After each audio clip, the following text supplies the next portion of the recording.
Tengan muy buenas noches, amados hermanos y hermanas. Aquí estamos nuevamente para continuar el estudio de la carta a los romanos. Le damos gracias al pastor Tony por haber compartido con nosotros el capítulo 5.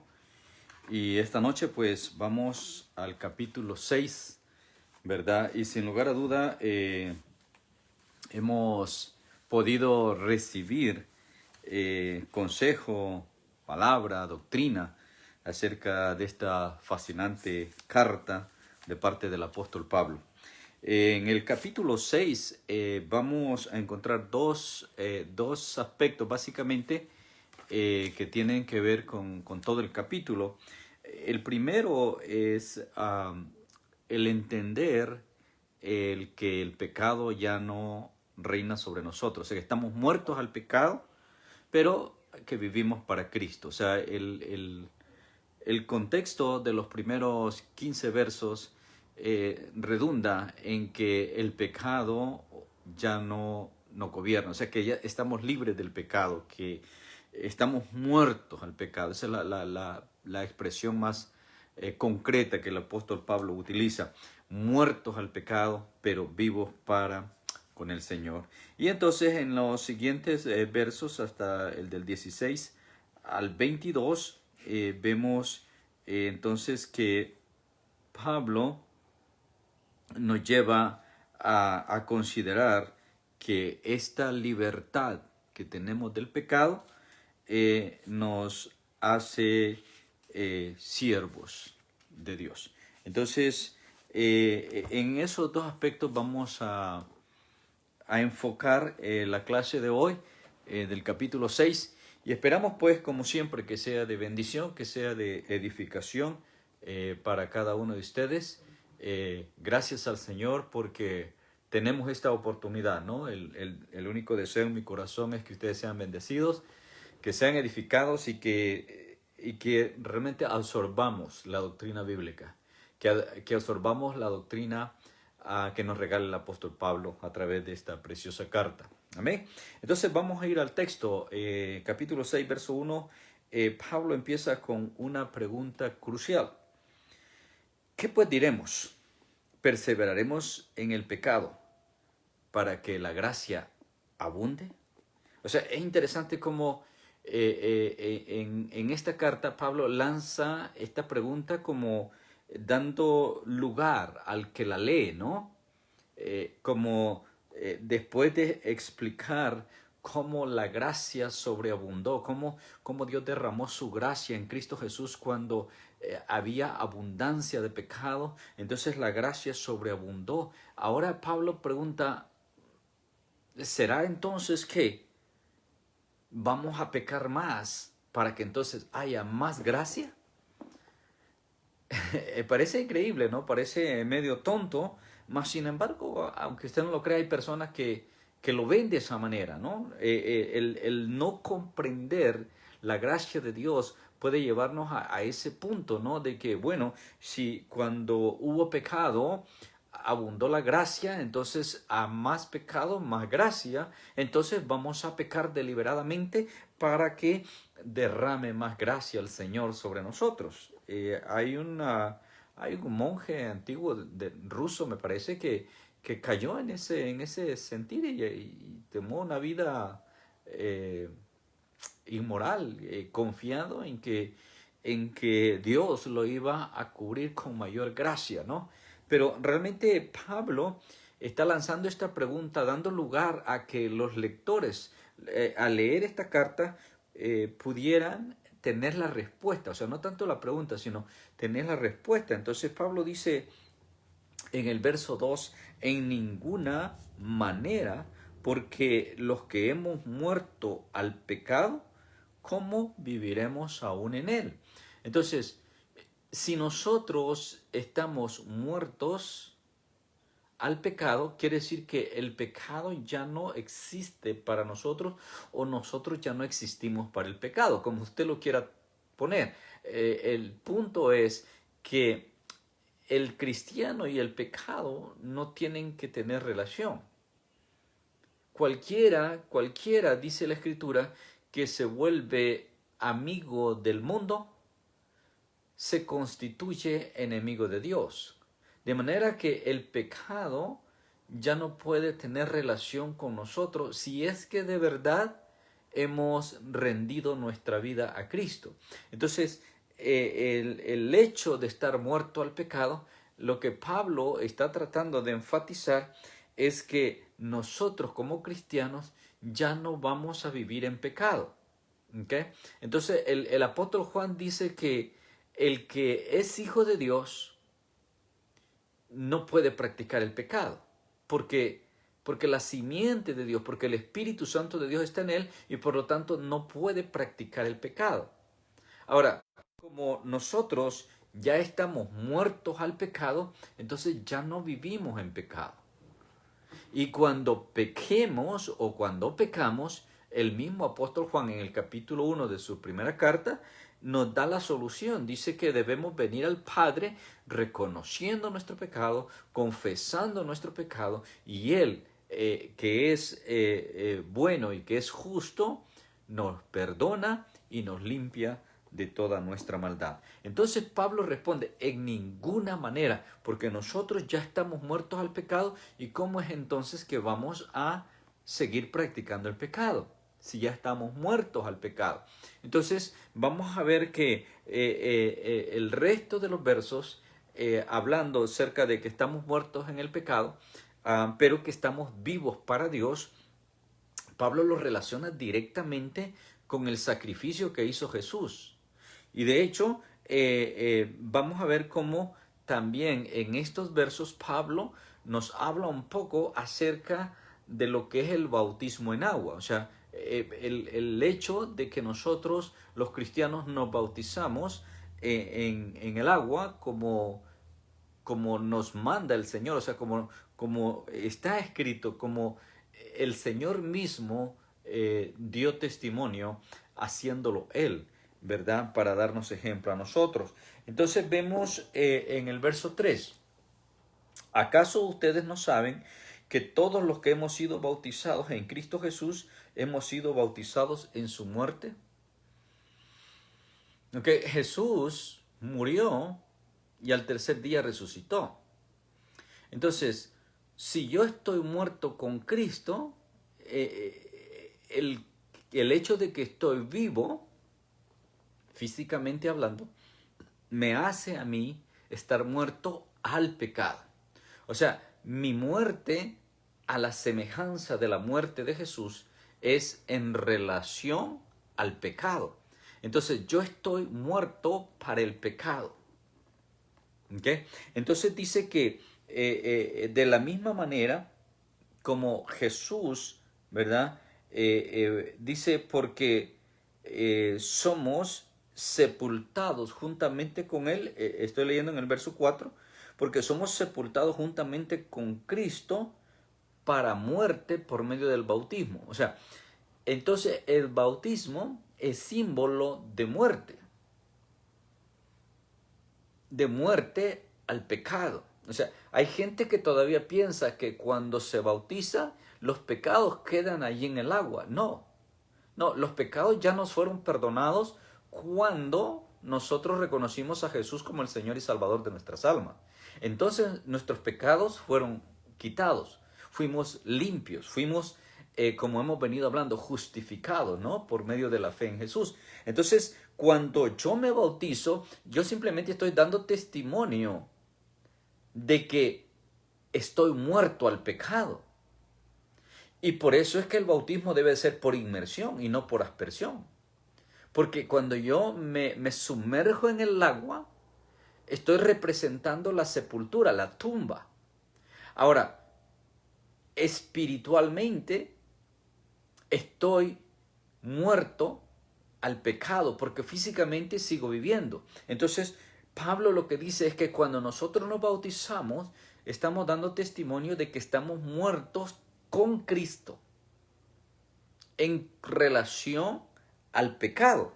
Entonces, si estamos muertos al pecado, entonces yo debo de vivir conforme a lo que Dios me demanda en mi estilo de vida. Entonces, todo el capítulo 6, capítulo 7 y capítulo 8 vamos a estar viendo en qué consiste la vida del cristiano. O sea, cómo vive un cristiano, cómo se debe de vivir la vida cristiana. Y no es una vida religiosa. Lamentablemente muchos adoptan una vida religiosa, pero no se trata de practicar una religión, no se trata de practicar el cristianismo como una religión más. Se trata de entender que el cristianismo es más que una religión, es un estilo de vida, ¿verdad? Es una relación de padre a hijo. Dios como tu padre y tú como su hijo. Entonces, dice Pablo, fuimos bautizados, porque somos sepultados juntamente con él para muerte por el bautismo, a fin de que como Cristo resucitó de los muertos por la gloria del Padre, así también nosotros andemos en vida nueva. O sea, Jesús murió y resucitó.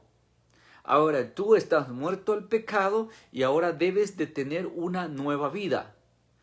El entender la nueva vida es darnos cuenta que somos una nueva criatura. Si alguno está en Cristo, nueva criatura es. Las cosas viejas pasaron, he aquí ahora todas son hechas nuevas. Entonces esa nueva vida, ese nuevo nacimiento es el que debe de reflejar tu vida a partir del momento en que tú reconociste a Jesús como el Señor y Salvador de tu vida. Porque cuando vas a las aguas del bautismo, vas a ir solamente a dar testimonio. Vas a ir a decirle a la iglesia, esto fue lo que pasó conmigo. Yo acepté a Jesús y morí el pecado y ahora he nacido en una nueva vida. Ahora, cuando vas a las aguas del bautismo, en una forma simbólica, al sumergirte en el agua, tú estás diciendo, yo estaba muerto o estoy muerto al pecado. Y cuando sales del agua, está diciendo, pero he nacido de nuevo. Tengo una nueva vida que es en Cristo Jesús. Entonces, el estar muerto al pecado quiere decir que tú y yo debemos de llevar una vida santa, apartados del pecado, alejados del pecado, alejados del mal, buscando siempre la presencia de Dios. Porque si fuimos plantados juntamente con Él, o sea, con Jesús, dice el verso 5, a la semejanza de su muerte, así también lo seremos en la de su resurrección. O sea, cuando morimos al pecado, entonces hay que nacer de nuevo. Hay una resurrección.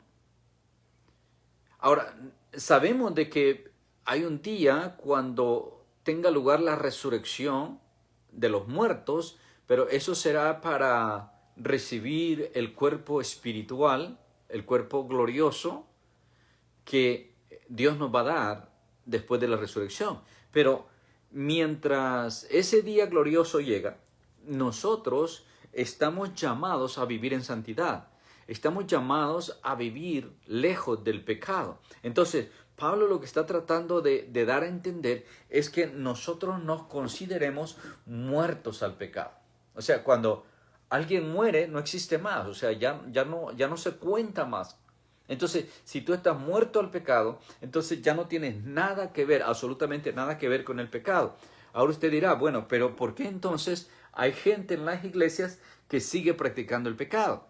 O sea, como lo dije hace un momento, no es que pecamos, sí, pecamos, pero el practicar el pecado es otra cosa. Entonces, pero hay gente en las iglesias que está practicando el pecado. ¿Okay? Por ejemplo, hay personas que le son infiel a su esposa o a su esposo y están ahí practicando el pecado hasta que se descubrieron, o sea, alguien lo descubrió. Entonces, cuando alguien lo descubrió, entonces expresan arrepentimiento, expresan dolor, empiezan... Realmente eso es practicar el pecado. Porque una cosa es, ok, cometiste un error, te equivocaste, fuiste débil, qué sé yo, fallaste, ¿no? Pero inmediatamente reaccionas y te pones a cuentas con Dios. Vienes delante de Dios, confiesas tu pecado, Él te perdona y te limpia de toda tu maldad y sigues adelante. ¿Okay? Pero cuando tú te estancas y te quedas practicando el pecado, entonces es otra la historia. Habría que cuestionar si realmente Jesús es el Señor de tu vida.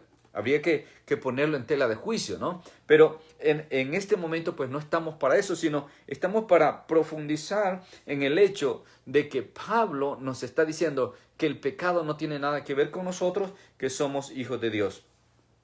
Sabiendo esto, verso 6, que nuestro viejo hombre fue crucificado juntamente con Cristo para que el cuerpo del pecado sea destruido. Ojo con esto.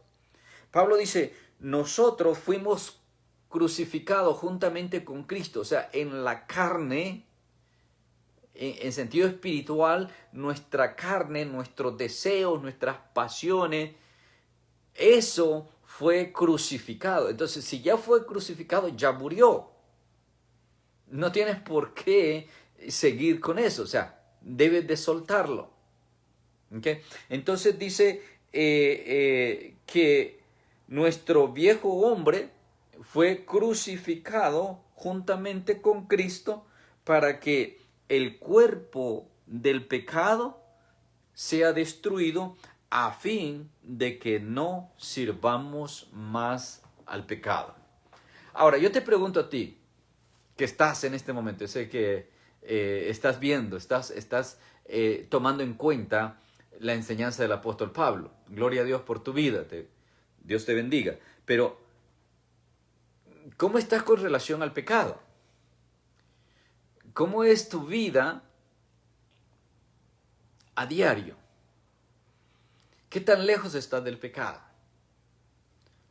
Y no estamos hablando de que no fallas, de que eres perfecto. No, no. Somos imperfectos y fallamos a cada momento.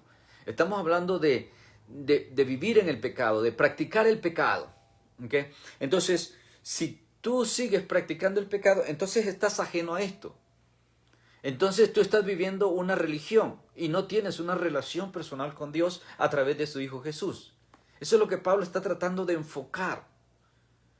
Porque muchas veces, amados hermanos, encontramos gente en las iglesias que se acostumbran, se adaptan a un sistema religioso y sus vidas personales dejan mucho que desear. No se pueden apartar del pecado.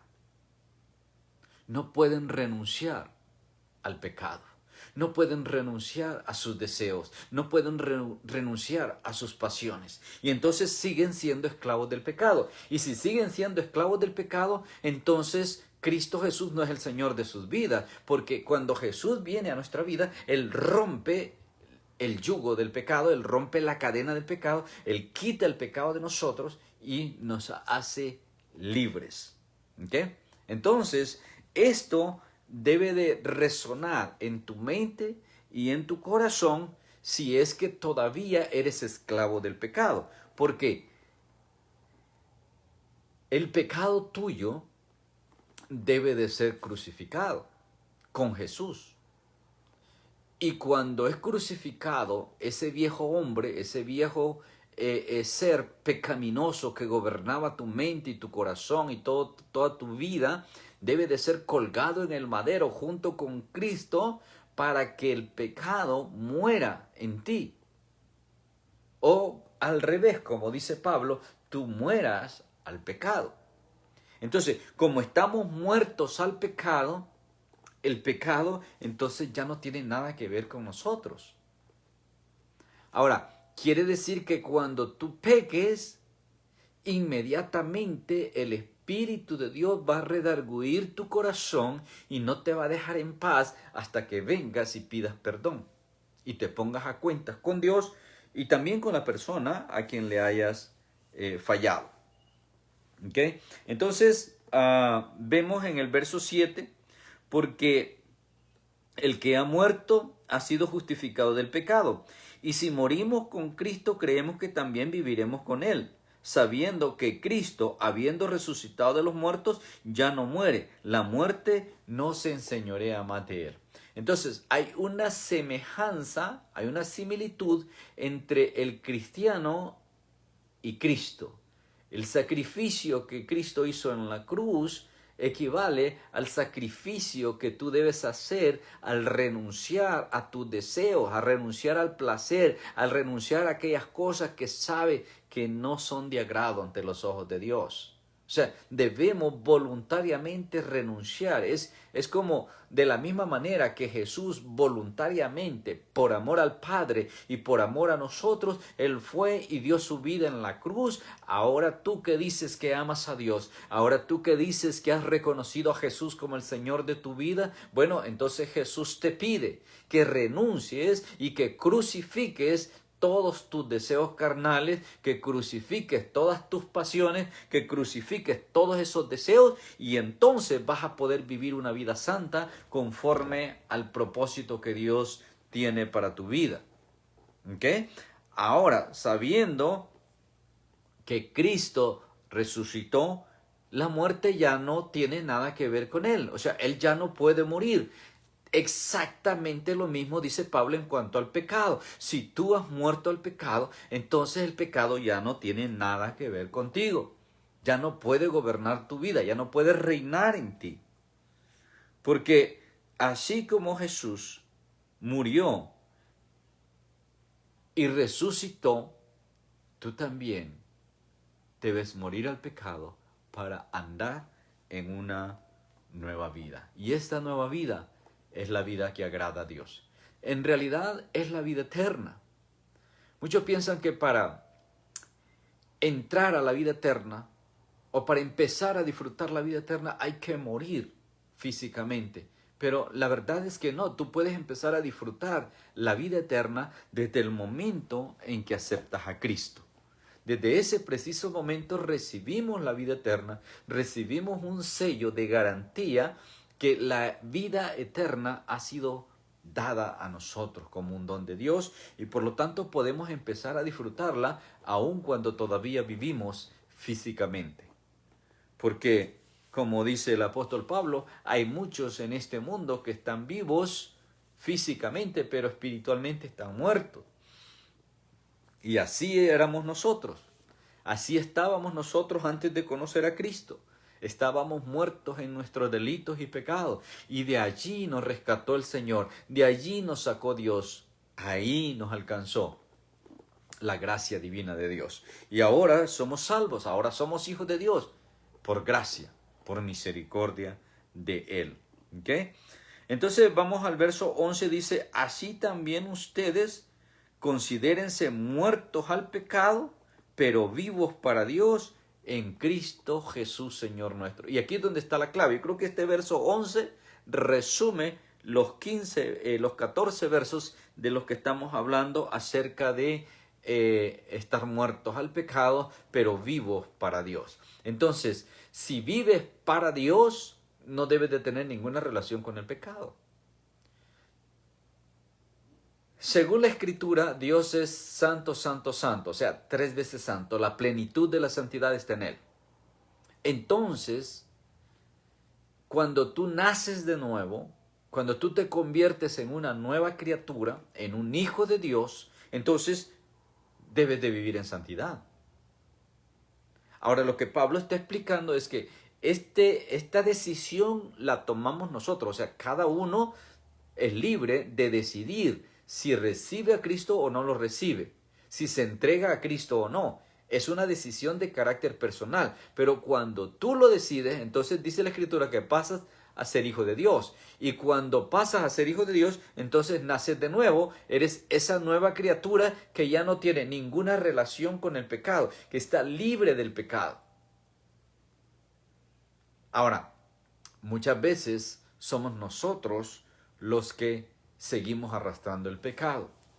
Por ejemplo, tú estás atado con una cadena que te ata de la muñeca de tu mano al cepo. El cepo es la argolla de hierro incrustada en el concreto, ya fuera en la pared o al piso, y ahí sujetaban a los presos. La cadena atada al brazalete en la muñeca o en el tobillo y el otro extremo de la cadena en el cepo. Y de esa manera los encarcelados tenían doble seguridad. Ahora, cuando Jesús viene a tu vida, tú estás en esa condición. El pecado te tiene atado. Hay una cadena que te ata al pecado, pero cuando Jesús viene a tu vida, Jesús lo que hace es rompe la cadena.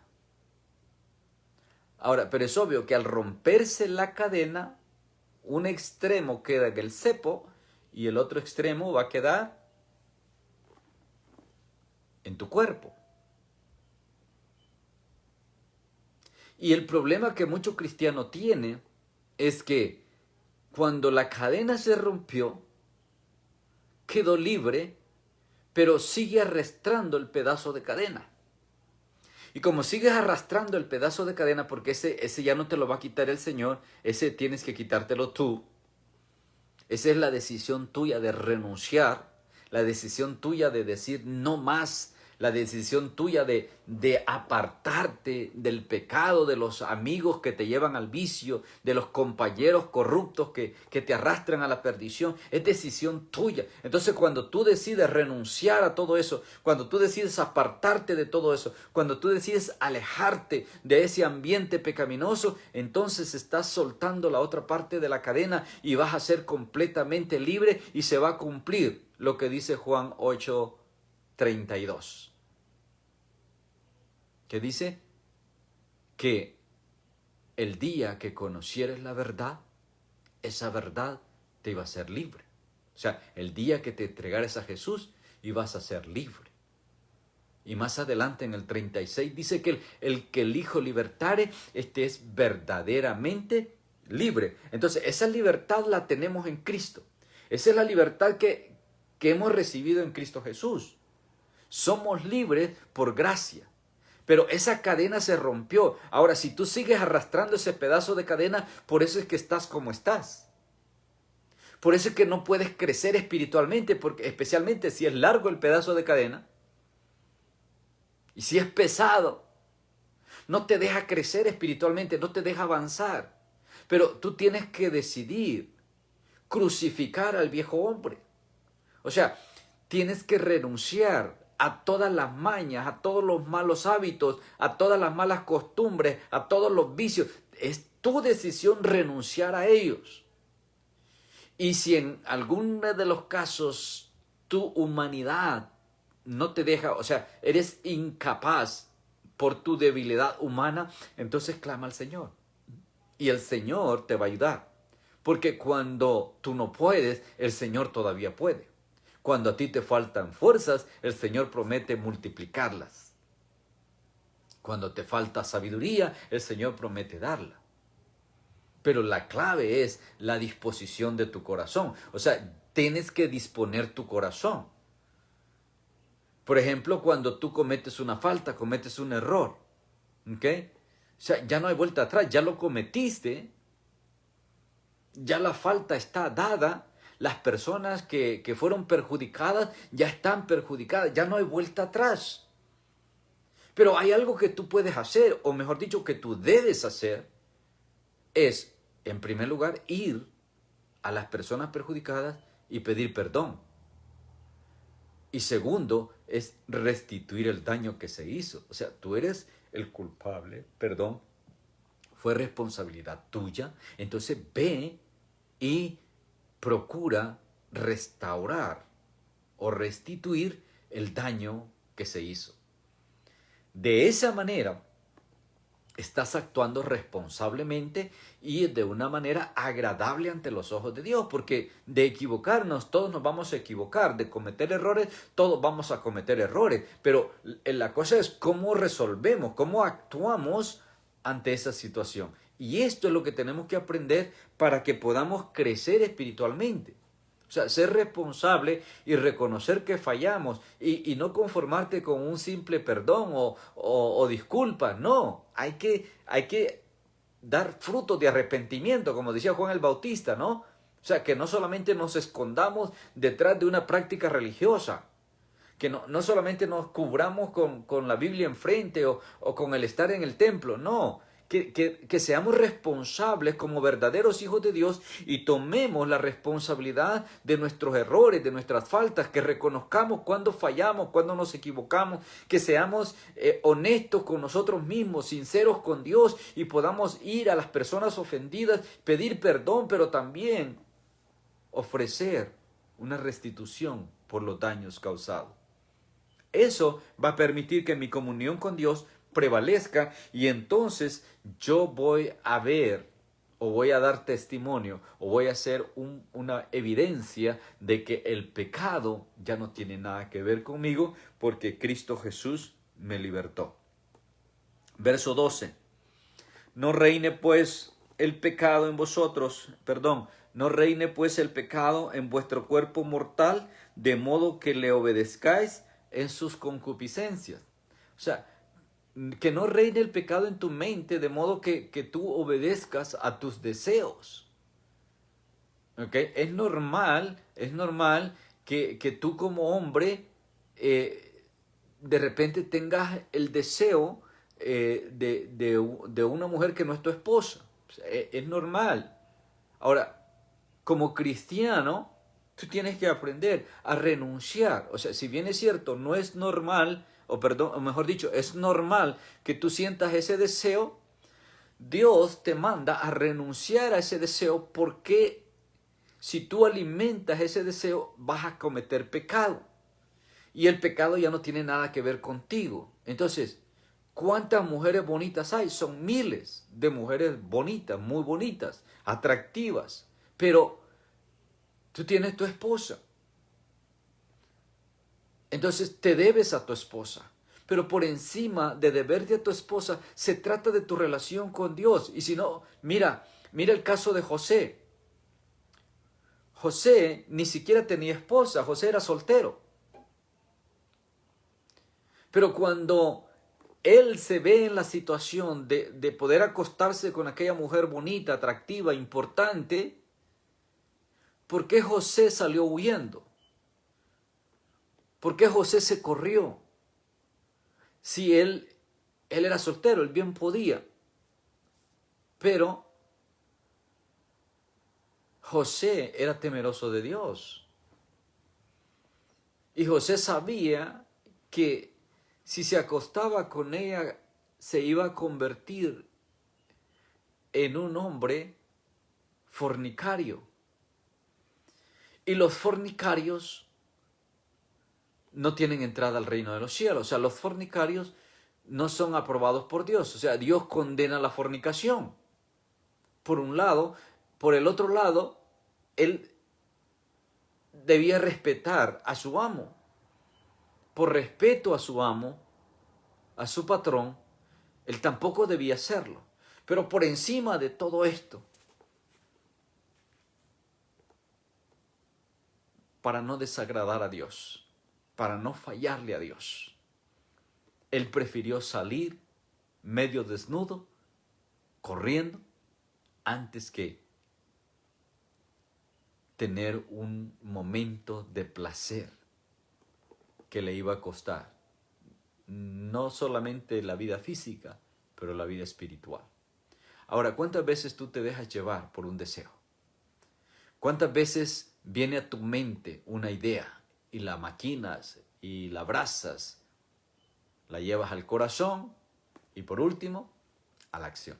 Entonces, Pablo dice que ya no reine en tu mente, ni mucho menos en tu corazón, el pecado, de modo que obedezcas a los pensamientos, a las ideas que te van a llevar al pecado. ¿Okay? Si estás muerto al pecado, entonces Cristo Jesús, que ahora mora en ti, es al que debes obedecer. Y ya no obedecer al pecado mismo, o a los deseos, a las concupiscencias, sino a la palabra que Dios te da. ¿Okay? Verso 13, ni tampoco dice, presentéis vuestros miembros al pecado como instrumentos de iniquidad, sino presentaos vosotros mismos a Dios como vivos de entre los muertos y vuestros miembros a Dios como instrumentos de justicia, porque el pecado no se enseñoreará de vosotros, pues no estáis bajo la ley, sino bajo la gracia. Bendito sea el Señor. Gloria sea al Señor. Entonces, no presentes tu cuerpo al pecado. No te prestes para el pecado. No participes del pecado. Y cuando tú tienes esta convicción, y cuando tú tienes esta certeza de que ya no vives para el pecado, de que los deseos tuyos ya no son los que predominan, sino los deseos de Dios, entonces te vas a dar cuenta que la gracia de Dios te envuelve. Ahora, Pablo, acuérdense que Pablo cierra esto porque está dirigiéndose a un grupo de judíos. Entonces, Pablo sella este concepto diciendo, porque ya no estamos bajo la ley, sino estamos bajo la gracia. Bendita gracia que el Señor derramó a través de su Hijo Jesús, porque ahora por esta gracia es que nosotros somos salvos, y por esta gracia, hermanos, es que nosotros tenemos que llevar a cabo esto que el apóstol Pablo nos enseña, que sacrifiquemos o que crucifiquemos al viejo hombre, al hombre que está lleno de pecado, que está viciado con los deseos de maldad y todo aquello que éramos antes de venir a Cristo. Y entonces Dios se va a glorificar en nosotros, ¿okay? Y veremos la gloria del Señor, ¿okay? De esta manera, entonces, vamos a pasar a la segunda parte. O sea, concluimos la primera parte, lo que decíamos, muertos al pecado, pero vivos para con Dios. Y vamos a la segunda parte del verso 15 hasta el 22, donde termina el capítulo. Vemos que aquí nos va a hablar acerca de que esa libertad del pecado nos ha hecho siervos de la justicia. O sea, servidores de la justicia. ¿Cuál justicia? La justicia de Dios, la justicia perfecta. Porque la justicia de los hombres es imperfecta, pero en la justicia de Dios hay perfección. Entonces, lo interesante es que al ser libres nosotros del pecado, venimos a ser entonces siervos de la justicia. Quiere decir que si usted es esclavo del pecado, usted es libre de la justicia. Porque en el sentido de que usted no está sujeto a la justicia de Dios. Pero cuando usted se libera del pecado, entonces usted se convierte en un servidor de la justicia divina, la justicia de Dios.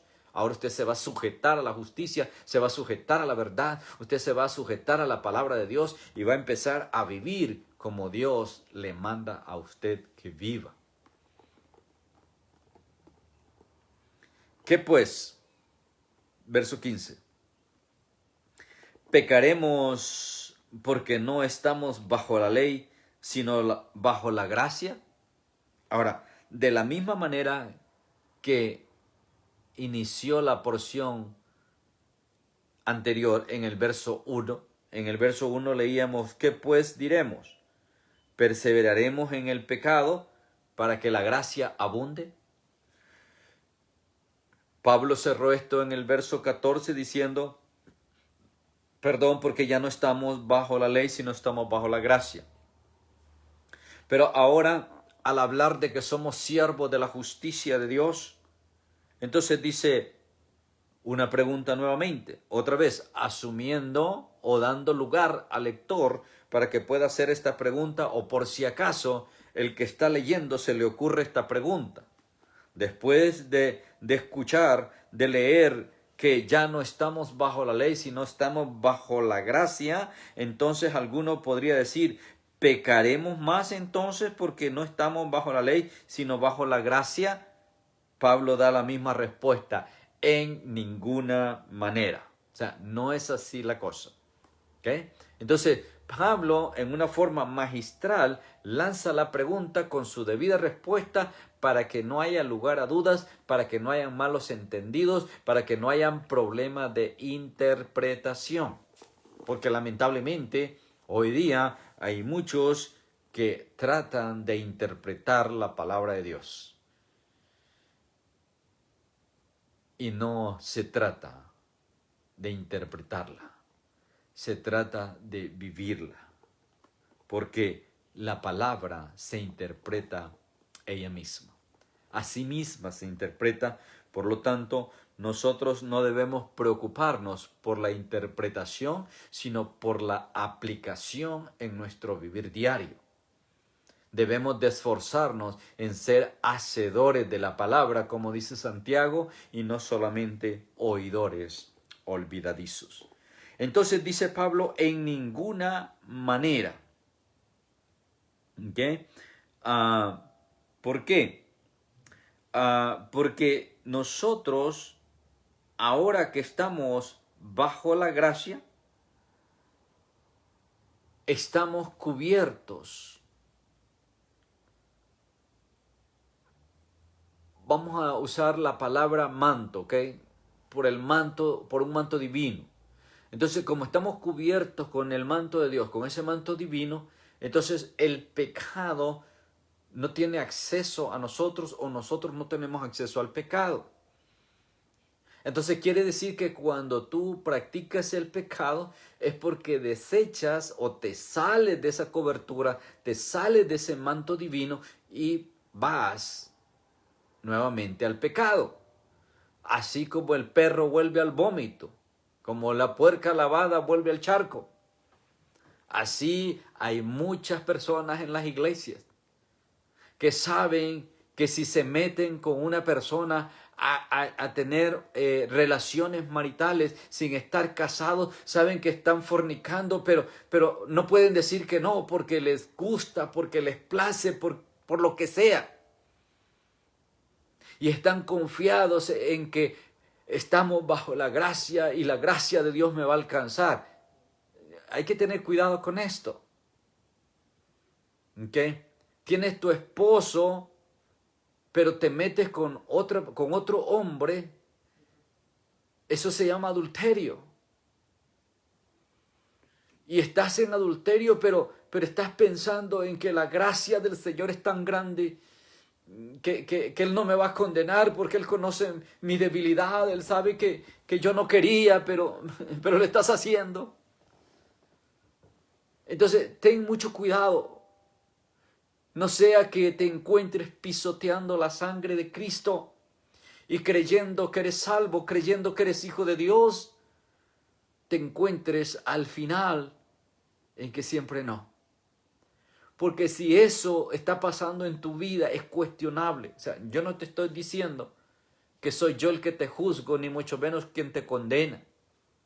Sino lo que estoy diciendo es que dentro del contexto bíblico de la doctrina preciosa que el apóstol Pablo nos regala a través de esta preciosa carta, Pablo nos deja ver bien claro que tú y yo que profesamos ser hijos de Dios, tú y yo que profesamos que Jesús es nuestro Señor y Salvador, el pecado ya no se enseñorea de nosotros. Nosotros ya no tenemos nada que ver con el pecado. Estamos muertos al pecado. Y si bien es cierto, ahora vivimos bajo la gracia y la gracia de Dios sobreabundó cuando abundó el pecado, esto no nos justifica o no nos da libertad para seguir pecando. El pecado tiene que desaparecer de nuestra vida porque ahora nosotros nos hemos convertido en siervos de la justicia divina. Y esto no es cualquier cosa, hermano. Esto es de vital importancia entenderlo, porque solo el hecho de ser siervo de Dios ya es algo maravilloso. Pero servir a la justicia divina, servir en nuestro vivir diario, practicando la justicia de Dios, eso es precioso. Entonces dice Pablo, ¿no sabéis que si os sometéis a alguno como esclavo para obedecerle, sois esclavo de aquel a quien obedecéis, sea del pecado para muerte o sea de la obediencia para justicia? Si eres esclavo del pecado, el final es la muerte.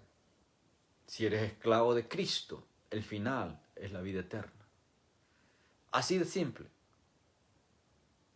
La diferencia es que para convertirte en esclavo de Cristo, tú lo decides. Para ser esclavo del pecado, no necesitas decidirlo. La misma naturaleza pecaminosa que heredamos de Adán te lleva a la esclavitud del pecado y como consecuencia a la muerte. Muerte física y muerte espiritual. Pero de ahí nos libró el Señor. Por lo tanto, ahora nosotros sabemos que debemos de someternos a nuestro Dios para que como resultado venga a nosotros la justicia de Dios. Y esa obediencia a Él es la que nos va a plantar como siervos de su justicia. Verso 17, pero gracias a Dios que aunque erais esclavos del pecado, habéis obedecido de corazón a aquella forma de doctrina a la cual fuisteis entregados, y libertados del pecado, venisteis a ser siervo de la justicia. O sea, este verso 18, al igual que el verso 11 encerraba el corazón de la primera porción en cuanto a la muerte al pecado, este verso 18 podríamos decir también es el corazón, el centro de esta segunda porción del capítulo 6 que tiene que ver con el servicio a la justicia de Dios. Dice, libertados del pecado, venisteis a ser siervos de la justicia. O sea, esa libertad que recibimos nos hizo aptos para ser servidores de Dios y practicantes de su justicia perfecta. Verso 19. Hablo como humano, por vuestra humana debilidad, que así como para iniquidad presentasteis vuestros miembros para servir a la inmundicia y a la iniquidad, así ahora para santificación presentad vuestros miembros para servir a la justicia.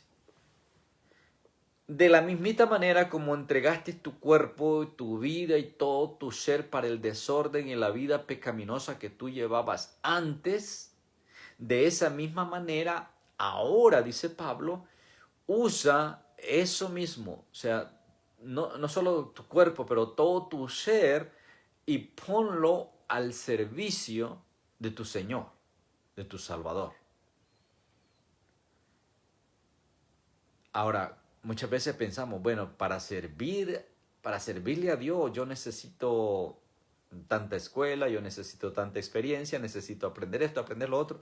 No, lo que necesitas es disponer tu corazón, eso es todo lo que necesitas. ¿Quieres servirle a Dios? Dispon tu corazón y lo demás lo va a hacer Dios. O sea, tú solamente dispones tu corazón y dices, Señor, te quiero servir. Y Dios va a hacer el resto, te lo garantizo. ¿Okay? Pero también pues tienes que entrar en acción, porque si tú solamente dices, Señor, te quiero servir, pero nunca haces nada, pues entonces igual, nunca vas a salir, ¿no? Pero lo único que Dios necesita es un corazón dispuesto. Ahora, lo que Pablo está diciendo es que de la misma manera como tú estabas entregado al mundo, a la inmundicia, a la iniquidad, que ahora así te entregues al servicio de Dios. Y es interesante que cuando tú estás metido o entregado en la obra del Señor, es cuando creces espiritualmente. Es cuando alcanzas a comprender muchas cosas que antes no entendías. Es como Dios desarrolla la obra en ti. Por eso es importante que nosotros nos evoquemos a servirle a nuestro Señor. Y cuando tú estás ocupado sirviendo al Señor, entonces se vuelve más fácil poder vencer los malos deseos, poder llevar los malos pensamientos a los pies de Cristo. Porque van a venir, ya sea por tu debilidad humana o ya sea por insinuación del enemigo, por parte del enemigo para tentarte.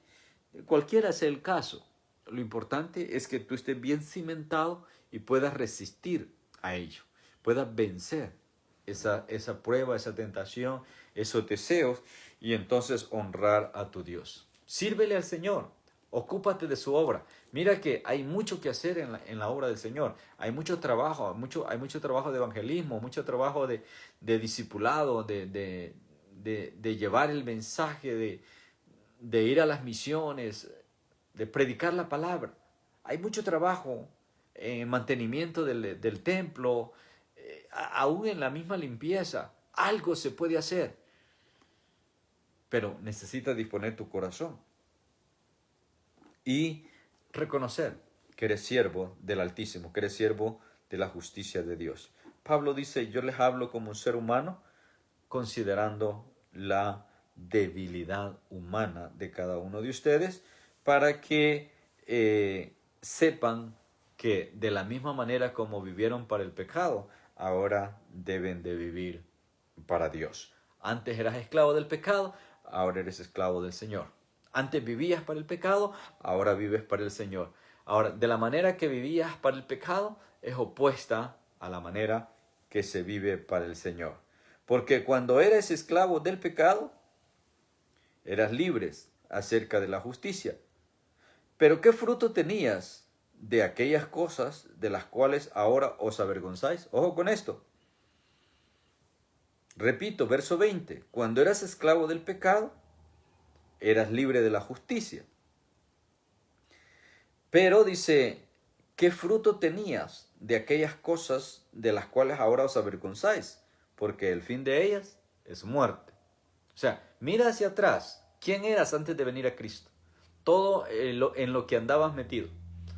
Todo lo que hacías. Tu estilo de vida.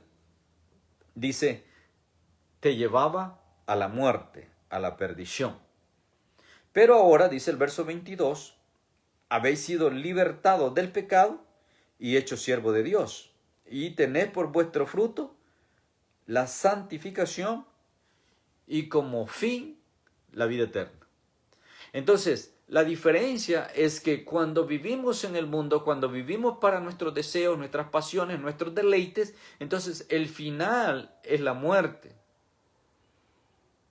O sea, el fruto de todas esas cosas es vergüenza, es cárcel, es una condición social negativa ante la comunidad, más al final, a la larga, trae muerte.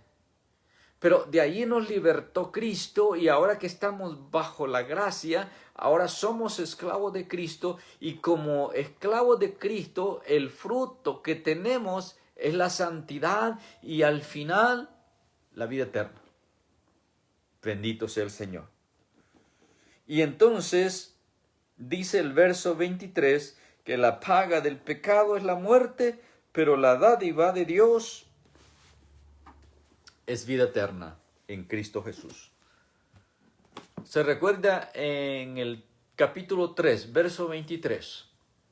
Dice que por haber pecado todos los seres humanos, estamos destituidos, o sea, expulsados de la gloria de Dios. Pero acá cuando llegamos al 26, 6.26, al 6.22, vemos que si la justicia de Dios está en nosotros, ahora nosotros somos siervos de Dios. Entonces la muerte tampoco ya no tiene potestad sobre nosotros. Porque la muerte es el final del pecado. Pero la justicia es el final. La vida eterna es el final de la justicia. Entonces, ahora estamos caminando en vida eterna. Moriremos físicamente, sí, pero espiritualmente no. Porque hemos retomado la naturaleza divina que habíamos perdido a causa del pecado. ahora la hemos retomado en Cristo Jesús y hemos sido revestidos de esa naturaleza divina. Por lo tanto, la muerte espiritual ya no tiene potestad sobre nosotros. Y es más, algunos serán privilegiados de estar vivos cuando Cristo venga, y aún la muerte física tampoco aplicará a ellos, a los que estén o estemos vivos cuando Jesús venga. Bendito sea el Señor. Entonces, las consecuencias del pecado son la muerte. Así termina el capítulo 6 con el verso 23. Pero hay un regalo de parte de Dios. Hay una dádiva de Dios. Y este regalo es la vida eterna en Cristo Jesús, Señor nuestro. Y así sella el capítulo 6, haciéndonos ver a cada uno de nosotros, amados hermanos, que si bien es cierto, en un tiempo nosotros vivíamos, ojo con esto, vivíamos muertos. Vivíamos muertos en el pecado, ahora vivimos en la justicia, en Cristo Jesús. Y sabemos que aunque muramos, aún ahí viviremos. Porque así está escrito, que Jesús es la resurrección y la vida. Y el que en Él cree, aunque esté muerto, vivirá. Y los que creen en Él y aún viven, no morirán eternamente. Jesús le dijo a Marta, Marta, ¿crees eso? Y eso mismo te digo a ti. ¿Tú lo crees? Bueno, más vale que lo creas. No porque lo digo yo. Está en la Escritura, lo dice el apóstol Pablo, y es nuestro maestro de doctrina. Estamos estudiando doctrina bíblica. Estamos estudiando doctrina paulina. ¿Okay? La preciosa doctrina que el apóstol Pablo nos regala. Por mi parte, pues también cerramos el capítulo 6. Los animo para la próxima semana para estudiar el capítulo 7. Y como les dije, 6, 7 y 8 son 3 capítulos que vamos a estar hablando acerca de tu vida como cristiano. Cómo es que debemos de vivir los cristianos. Cómo aplicar la sana doctrina. Cómo vivir de la forma que a Dios le agrada.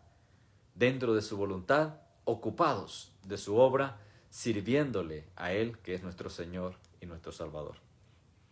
Reciban un abrazo a la distancia, que el Señor los siga bendiciendo y espero hayan sido bendecidos y edificados a través de esta clase y los esperamos la próxima semana. Que el Señor me los siga bendiciendo. Saludos a cada uno de ustedes en el nombre de Jesús. Amén.